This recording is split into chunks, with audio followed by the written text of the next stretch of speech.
सिंधी माण्हुनि में शऊर तॾहिं पैदा थींदो जॾहिं भोतारनि जे पेरे पौर छॾे ॾींदा, त पोइ ॻाल्हि सम्झ में अची वेंदी कि असांजे सिंध जे अंदरि सिंधी माण्हुनि जे अंदरि हिकिड़ो शऊर पैदा थी चुको आहे। हाणे हो पंहिंजे मुस्तक़बिल जे लाइ बहितरीन तरीक़े सां अॻिते वधी सघनि था। हो पंहिंजी औलाद जे लाइ, पंहिंजी नस्ल जे लाइ बहितर फ़ैसिलो करे सघनि था कि पंहिंजो पाण खे इन ग़ुलामी मां कढी करे ऐं पंहिंजी औलाद जे लाइ, पंहिंजे लाइ बहितर मुस्तक़बिल जी तलाश में लॻा पिया आहिनि। जॾहिं असांजा सिंधी माण्हू, असांजा सिंधी जॾहिं ताईं भोतारनि जे पेरे पवंदा रहंदा, वॾेरनि जे पेरे पवंदा रहंदा, उन जी ग़ुलामी में पंहिंजी ज़िंदगी गुज़ारे छॾींदा, त यादि रखिजो तव्हां सां गॾोगॾु तव्हांजी औलाद बि उन्हनि जी ग़ुलाम रहंदी।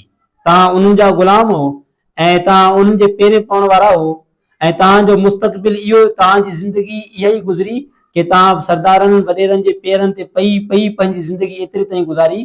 त हाणे जॾहिं तव्हांजी औलाद वॾी थींदी त उन्हनि जी औलादुनि जी ग़ुलामी कंदी, उन्हनि जे पेरे पवंदी। त तव्हां पंहिंजी औलाद जे लाइ बहितर सोचो, पंहिंजी औलाद जे लाइ बहितर सोचो, पंहिंजी औलाद खे कंहिंजो ग़ुलाम, कंहिंजो नौकर न कयो।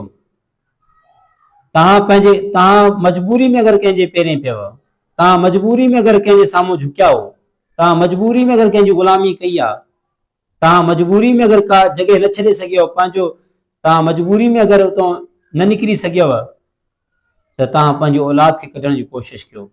पंहिंजी औलाद खे बहितर मुस्तक़बिल ॾियो, पंहिंजी औलाद खे सुठो तरीक़ो सम्झायो, ॿियनि जॻह झुकण न सम्झायो, सिर्फ़ु अल्लाह जे अॻे झुकण सम्झायो।